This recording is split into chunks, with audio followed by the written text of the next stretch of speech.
Hey there, Lindsay here for another Ask a Crafter. I know the video camera's kind of weird. Let me just tip that down a little bit. The reason I have it over here is because of a question later on. I've got some storage situations. This is where I usually work, in case you're wondering. I call it the cockpit of the USS Stamper Prize. I've got my watercolors out right now because I've been illustrating a book. I'm actually all done. And you know what? I'll give you a little sneaky peek. I'll show you one of the illustrations from the book. Alright, the author doesn't know I'm doing this, so hopefully she doesn't mind. Ooh, there's one of the illustrations! You'll have to wait to hear details about that book. Hopefully it'll be out this summer. It's going off to the publishers this week, so fingers crossed. Alright, so my first question comes from Pam. She asks, as a beginner, I am wondering if you make the whole cards at once, or if you make the card fronts. Not even sure if that's what they're called, and have several ready to go on a card. For me right now, making card is a big deal, and I would like to find a way to cut the time I put into my cards. Thanks for any suggestions. I generally, if I'm making a card, I'll make it start to finish. Hold on a second. Let me see. I do have a card right over here. I'm going to be doing a video on this particular card. So what I did was I made a bunch of these like panels. I just tried a technique, because I like to try out different techniques. So I had some paper and I was just trying out some watercolor stamping, and I made a bunch of them, and then I decided I would just go ahead and put them on some card bases. But what I end up doing, I'll purchase my card bases and envelopes at AC Moore or Joann's when they go on sale. So I already have my bases and my envelopes ready to go. So then all I need to do is stamp a focal image, maybe add a little ribbon, little pattern paper. A lot of times I just, I'll see a pile of, scraps next to my paper cutter, and I'll just kind of grab those, grab some stamp things, and just put them together. Sometimes I'll just keep a drawer or a basket handy, so when I've stamped and colored something, if I'm not ready to make a card yet, I just toss it in there, and then when the time comes, I'll put together a card. Really, you have to find out what works best for you. I found that when I didn't have as much time, like when my children were all home and they were really small, I'd have a stack of, I'd just stamp out a bunch of things one day, and then put them in an envelope, and then maybe the next day while I was watching TV at night, relaxing, I would color them all. And then maybe the next day when the kids were napping, I'd, add some pattern paper and put them all together as cards. So find out what works for you, what kind of time you like to spend. If you have an hour and you just want to sit down and make a card and spend time on it, then make it all at once. If you're somebody that has like 10 minutes here, 15 minutes there, just little scraps of time here and there, then you'll probably want to do more of an assembly line style. And I always say, if you're making a card, you might as well make 2 or 3, because you'll need them down the road. You may want to send one off to be published, or just to have, just in case you need a last minute card. It only takes like 2 more minutes to make that extra card than like the 20 minutes it took you to make the first one. So that's my advice. You just gotta find out what works for you, really. Marie asks, so I bought the Inktense colored pencils. Yay! I love those. They're my favorite watercolor pencils. In case you're looking for some, Inktense makes the best watercolor pencil. It's by Derwent. It's the Inktense line. They're easy to work with, as you said they'd be. Well, would I lie to you? Of course I wouldn't. I had a weak moment, and with my 50% off coupon on hand, I purchased Derwent's metallic watercolor pencils. The tin shows amazing color on dark paper, but when I add water to them, it seems to disappear. Can you give me any tips on getting the most out of these pencils? I don't have the metallic watercolor pencils. I have some of their other colored pencils that they're not as bright as the Inktense. I think they would be really cool to like maybe emboss some black cardstock with like a crank through, pressure embosser, and then color over the raised areas, and then maybe just kind of spritz it with a little bit of water, just enough to liquefy it a bit and take away your drawing lines, but not enough to dilute it. Because that's the thing, when you brush water over it, you're diluting it. Some of that color is going to end up in the brush, and some of it's going to end up in your rinse water, so you're taking it off the card. So, you got to kind of keep that in consideration. You probably want to color pretty firmly. If you're not getting enough color off your pencil, you can oh so quickly dip it in your water and then color with it, and you'll get a much darker line. And a technique I really like on dark paper for metallics is I'll go to the Dollar Tree and I'll buy that metallic eyeshadow, and then I'll take clear ink and I will ink up a rubber stamp and stamp onto the black paper. You can just use plain glycerin too. You don't need to buy the expensive clear ink. And then I'll just take the brush that comes in with the eyeshadow and I'll just dust it right over it, and it will stick to those damp areas of the paper, and you get that nice beautiful shimmer look for, cheap, cheap, cheap. And I do notice with like metallic products, it seems like you don't see the color on the dark paper, you just see the shimmer anyway. So You know, you might as well save the metallic watercolors maybe on your white watercolor paper. Watercolor paper is rough and it will take more color off as you color. And you'll probably get a little bit more intense look that way. Cardiff Crafter writes, hey Lindsay, do you know if you can use reinkers, like Stampin' Up! Reinkers, dye-based reinkers, to color melted wax? Well, I wouldn't do that because when somebody gets your handmade card with your embellishment that you've colored with the reinkers on that wax, and they weep with joy over how beautiful it is, the tears are going to make that ink go right away. It's going to smear. If you have damp, sweaty fingers, it's going to smear. The water-based ink is not going to dry on the wax. So what you want to do is you can use a product called gilding paste or metallic rub-ons, which are like this little almost eyeshadowy paste that you could rub on there and it would kind of absorb a little bit and dry out. But what I do when I need a wax seal, I'll melt a crayon, a few drops of crayon, and then just press my rubber stamp in it, let it cool, and pull it out, and I've got a custom wax seal, and I have all the colors of the rainbow. And as a bonus, the really cheap crayons from the dollar store that's like, 64 colors for $1 and they're miserable to color with, those are the best, because then you won't get color in your envelopes and on everything, because there's hardly any color in those anyway. So those work really well for faux wax seals. So try that. You could also do hot glue. If you get colored hot glue sticks, you could squeeze out a dollop of that, press your stamp in it, let it cool, and pull it out. That's what I would do as far as coloring your wax. But I don't use reinkers because they're just going to smear all over the place. Beth writes, love, love, love this series of videos. Thank you very much. I'm wanting to decoupage on leather and I'm too scared to take the leap. Have you done this? And if so, what product should I use? It is a purse, so it will need to be on there good. Can't wait for your next video, Beth. All right, so any product that you could use on canvas, like a stretched canvas, you can use on a purse. You basically need to make sure it is durable and it can flex, because your purse is going to be open and closed and flex. So you could use Mod Podge. The glossy Mod Podge seems to seal things in really well, and then you can wipe over it afterwards. You could use gel medium, like Liquitex gel medium or golden gel medium, anything that's going to dry flexible. So those products would be great. I would really use a glossy Mod Podge because it seals stuff in really well, and you can really wipe it down and clean it afterwards. And if you don't like the look of the gloss, after it's dry, brush over it with a coat of matte or give it a spray of matte sealer, and that way you can have that matte look but still have the durability of using the gloss. And you probably won't be able to remove that afterwards, so just be sure that's what you want to do with your purse before you begin. Melody Scraps writes, my question is, how did you make the transition from casual crafter to professional? Also, what did you do in your previous life? Okay, well, I made the transition basically because I was teaching full-time. I had my own studio downtown, and I taught art classes, painting and watercolor and drawing and mixed media. And I had my first child, and he came to work with me. And I had a girl that would sit and babysit him during my classes in exchange for all the free adult classes that she wanted to take. But then when I got pregnant with twins, when I was about 5 or 6 months pregnant, I realized I'm not going to be able to trek my sorry butt up 3 flights of stairs with 3 kids in tow and run a business. It wasn't going to happen.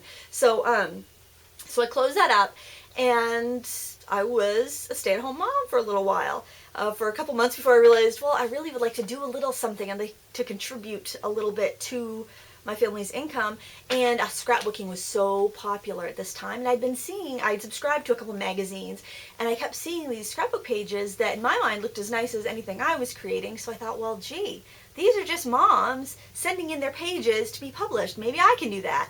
So after 2 years of sending my pages in and being rejected every time, my monthly rejections, I finally got something published in Bead Trends magazine, and then in the card making magazines, and so that's kind of how I got my start. I also started writing a blog, which was great, and then I also opened up my business called Lindsay Stamp Stuff, where I offer illustrations, and that was also kind of helped me on that transition. But you have to understand, I also do custom framing. I also do book illustration. I also do, all these other things that kind of wrap up and, all together make my income. So, just keep that in mind, when you're trying realistically to think how much you can earn as a professional crafter. I joined design teams, applied for design teams. I got rejected from more design teams than I got accepted for, so be prepared for that. But that's basically it. I was staying at home with my kids, and I was seeing projects in magazines that, were at the same level that I thought I could do and I could submit, and that's kind of how I kind of transitioned to just a hobbyist to a professional crafter. A captain's wife writes, "Hey Lindsay, I just love all you do and you have such wonderful energy. Continued success and keep the videos coming." I will do that! My name is Fran. I'm almost 52 years old, stay-at-home mom. I had my daughter at 38. I'm getting ready to re-enter the workforce somehow. I want to do what you do. I'd love to hear more about blogging, why you blog, and what the benefits are. I would also be interested in how you set up your own business and your suggestions in that area. Thanks so much. All right. Well, I started blogging. Honestly, I thought I was going to write a book called The Frugal Crafter, and it was going to have all my awesome crafty recipes for homemade craft products and supplies and everything. However, no publishers were quite as excited about my book plans as I was. So that's why I started the blog. I figured I'd have this blog, and it would help me organize my ideas for the book, and then it would help promote it. And honestly, I enjoyed blogging so much.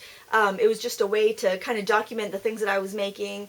It was you gotta understand, it was a big lifestyle change to go from owning a business and working to being at home with 3 small children. And when at the end of the day, you've been busy all day, and you've been, caring for them and feeding them and cleaning them and feeding them and cleaning them and, doing laundry. And at the end of the day, you could honestly turn around and it looks like a bomb went off, and it's like, oh my gosh, there's no proof that I did anything today. Except for my children are alive, which is awesome.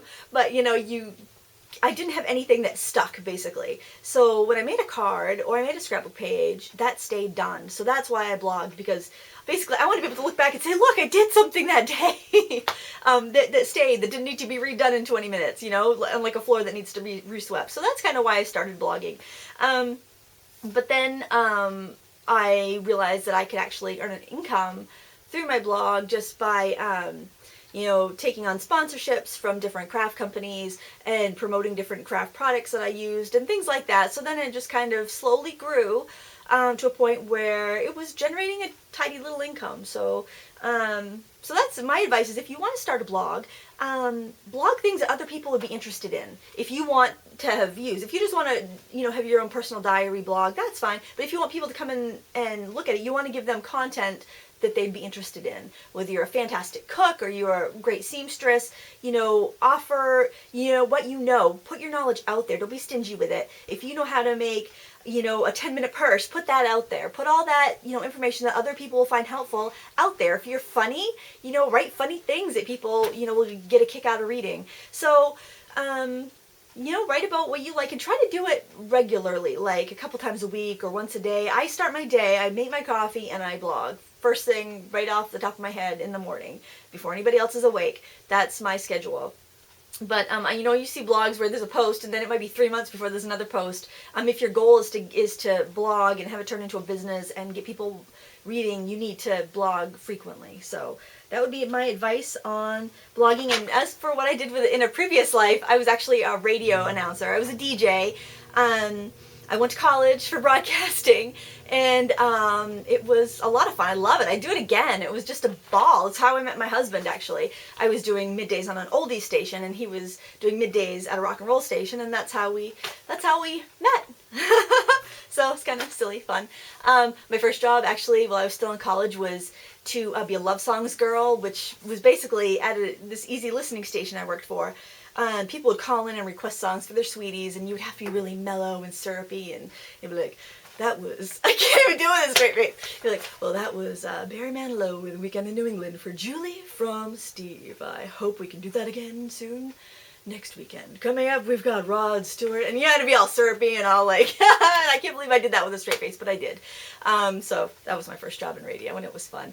And then actually, oh my gosh, another job I was very ill-suited for was, I worked in a TV station as a Chiron generator, and that's like when you watch the news and the little words come up on the screen, and I have no idea how I got that job because I am like the world's slowest typist and the world's worst speller.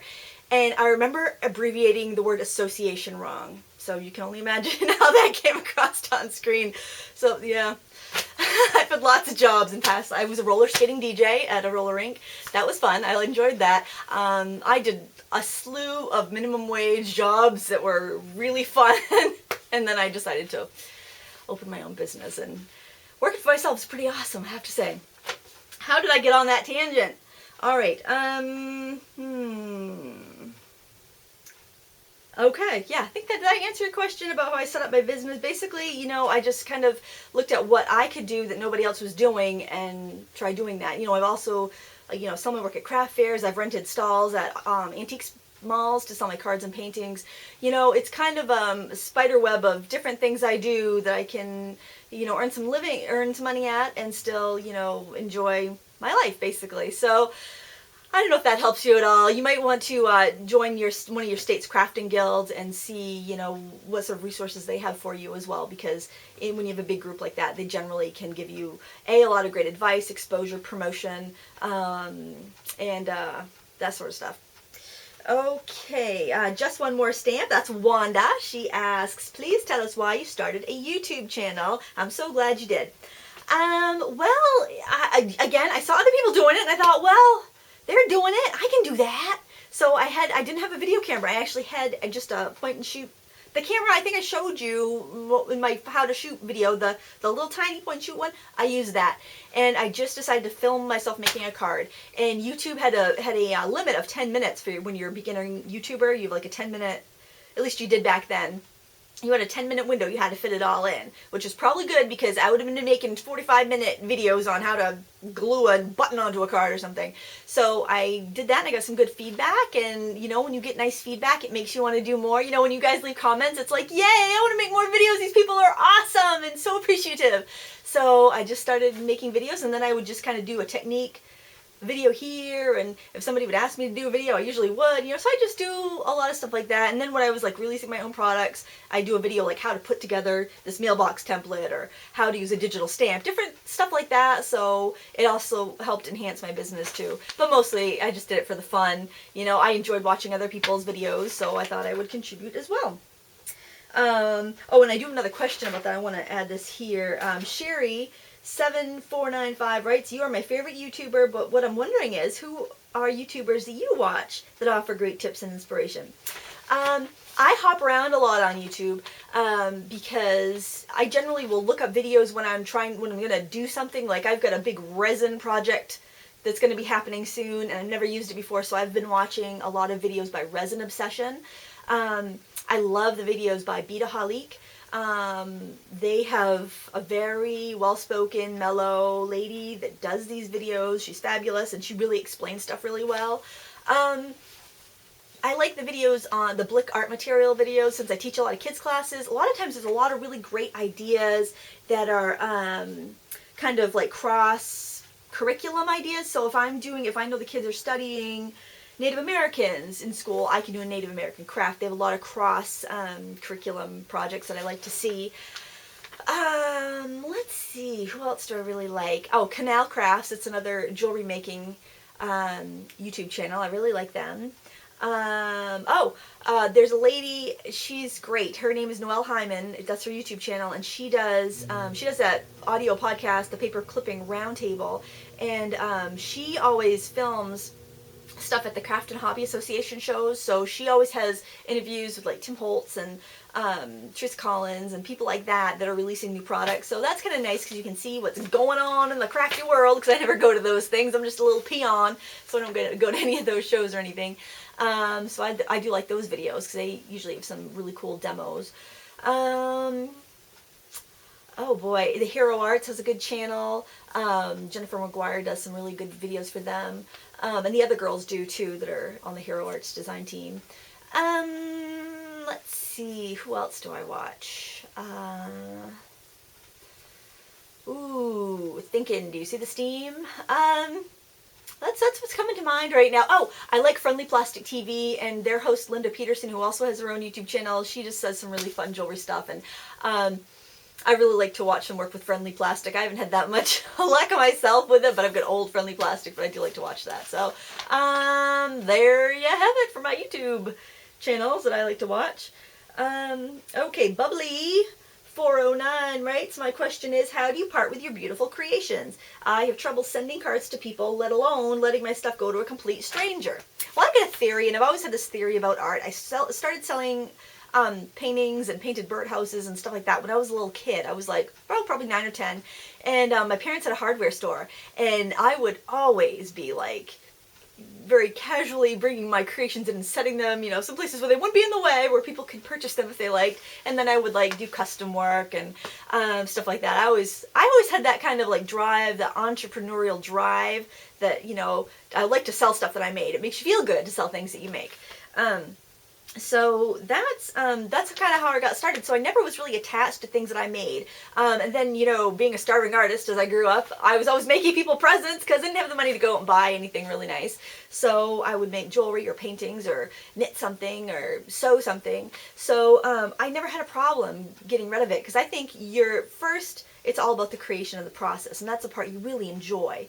And then the next stage after you've created it is showing it off. Like you put it on your blog or you show it to your friends. Look what I made! Isn't this cool? But then the final stage is letting it go and either giving it up to somebody or selling it to somebody, and then it gets to go and almost have a life of its own.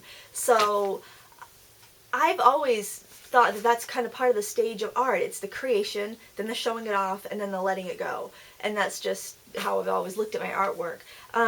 Also, I found that if I just have stuff piling up that I've made, it makes me not want to make anything. It kind of like, you know, squashes my mojo. If I have like 25 cards sitting in a pile on my table, why would I need to make another one? I can just take one out of that pile. But once I've made it and I packaged it up and I've put it in the shop for sale, then I feel free to make more. So that's why I don't have a problem with it, because I know there's always more to be made. I'm always going to have more ideas to make things, so I just let it go. I think once you start letting go, it gets easier too. Joe's Family Creates writes, what is glycerin? You mention it quite often. Can you please discuss how to use it?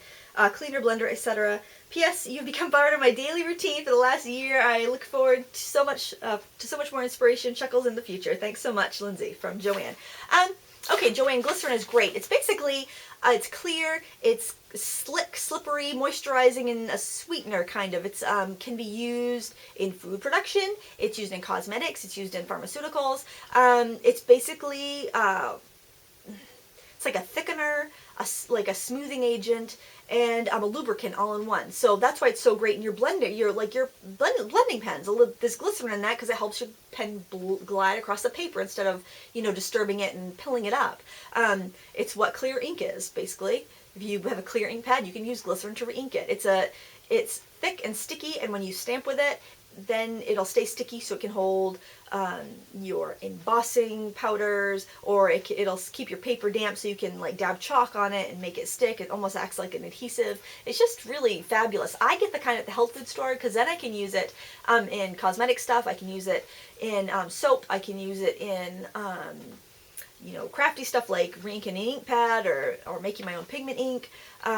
It's also a great cleaner and conditioner for your stamps. If you get a stamp that's stained, if you coat it with your glycerin ink, your clear ink, and you leave it overnight, then you wash it with some simple green, that puppy is clean. It's amazing. Glycerin is great stuff.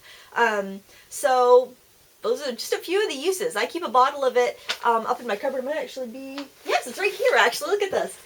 Right here on my shelf. This is what I get from the health food store. It was $6.49 for this big bottle. It's probably cheaper at the drugstore, but I get the stuff at the health food store so I can use it for whatever I want. But it's just basically a clear, thick liquid that you can use for all sorts of good stuff. It also would improve flow in watercolor. Like if you had to rinse water, like your water that you fresh water, if you put a few drops in that, it can improve the flow of your water. It's just great. It's basically like moisturizing, a lubricant, just a sticky, clear, inky stuff that you can use. It's great.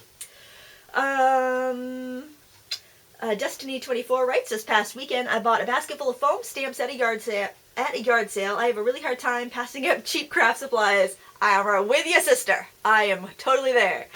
Even if I don't know how to use them, what would you do with foam stamps? Thanks in advance. Foam stamps are great for their big, bold patterns. You can use them with ink, but they kind of soak up a lot of the ink from your ink pad. It's not the best use, but you certainly can use them with ink. They're really fabulous to use with acrylic paint, though. Use just like a foam paintbrush to pick up some paint and pat it onto your stamps, and then you can stamp on a scrapbook layout, you could stamp on a wall, you can stamp on a piece of furniture. They're really great for home decor projects. So I would try it for that. You could even do like like some big stones and stamp on them outside. The kids can play with them. They're great for kids. I remember when my 3 kids were still in high chairs. My son was 4 and my girls were 2. I gave them a bunch of like foam stamps of like caterpillars and ladybugs and butterflies, and I just let them stamp all over their high chairs outside. It was so fun. They loved it, and they're just very easy to use. So if you can't find a use for them, then take them to your local school, and I'm sure one of your lower grade teachers will find a great use for them. So yeah, try them with acrylic paint. I think you'll really enjoy that. Try them for instead of stenciling on walls. There's so much you can do with foam stamps. Brighties, I hope I'm pronouncing that right, writes, I love your videos. I have a question, so I need an answer. How do you transfer a photo to a domino? I don't want to Mod Podge it. I want to make a copy of a photo and transfer it. I would like to know what printer, paper, and the steps on how to do it. I want to do 40 dominoes with a pic of elementary for our staff. With a picture of our elementary for our staff. Thanks for any help. Hugs, Mary. Okay, so first what you want to do is get a photograph copied at like if you have a laser printer, you can use that. If not, go to like a library or a copy shop and get it photocopied the size you want. So if it's a domino and you need 40 of them, you could probably arrange it in your photo editing software so you can copy and paste it 40 times to make it fit good on that paper, and get a copy made. You could get a black and white copy made. A color copy should work, but the black and white tends to look the best. You get the most crisp, clear image because it's either black or it's not, and it just seems to work really well. Then what you want is a chart pack marker, and I'm going to show you what that looks like right here. Okay.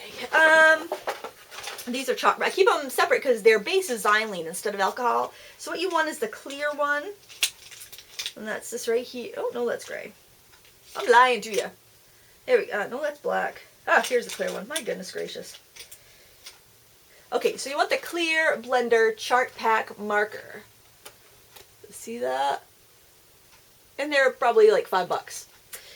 Or you can use some xylene from the hardware store. You can get a can of that for a few dollars, and you can use a cotton ball. But the marker is so much easier to handle, so I would really just buy a marker because you're only doing 40 of them, and the marker will last you for a long time. Then you want to put the photocopy face down on your domino. So if you have anything on there that needs to be reversed, you need to make sure you tell the photocopy people, or when you print it out to bring it to the photocopy people, that you've reversed it. So when you transfer it, it's going to be a reverse of what you started with. So then you've got it face, you've got your tile here, you're putting your image face down, and then you're coloring over the back of your copy with the marker. Now make sure you just get it on plain paper, not cardstock. You just want thin plain paper. And then you can kind of peek under there. You'll see that it's transferred. When it's dark enough, just pull off the paper and let it dry. And then, since you used a xylene marker to transfer it, you can color it with your alcohol-based markers like Sharpies or Copics or Pro Markers or any of your alcohol-based markers. So that's simple. I do have a video on that.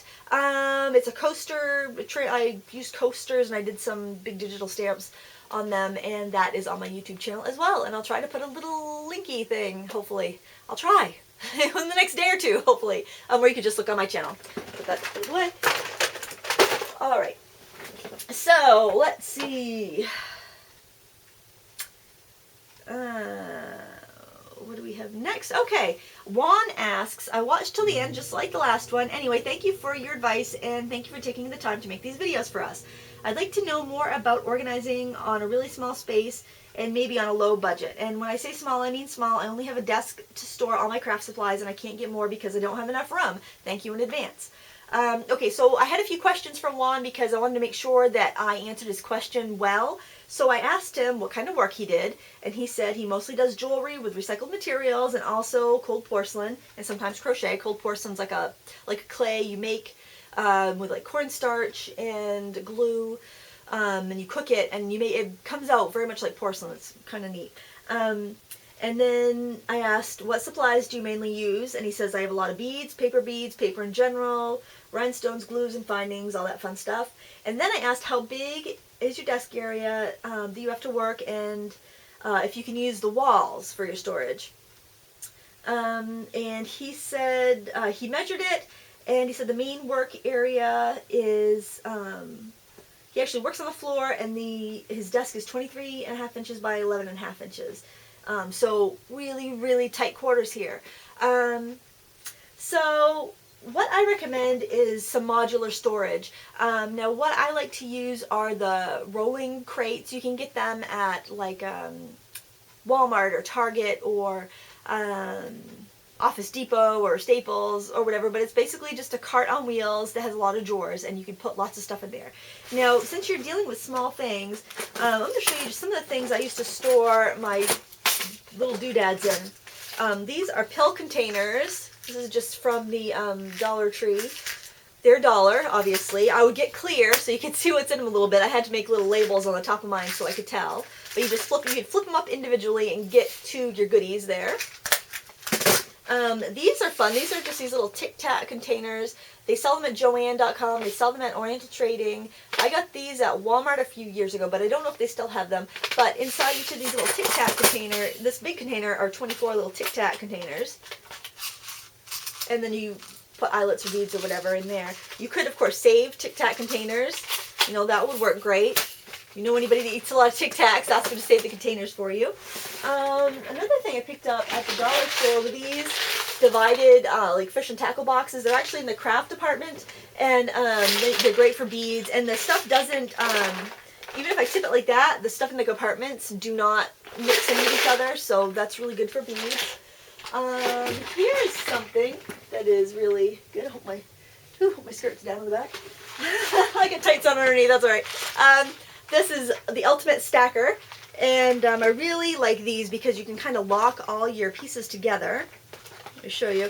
So here's a container. I do keep these unlocked in my craft room because it's a pain to open them sometimes. But then there's like 8 little cubbies in there to sort your beads out into.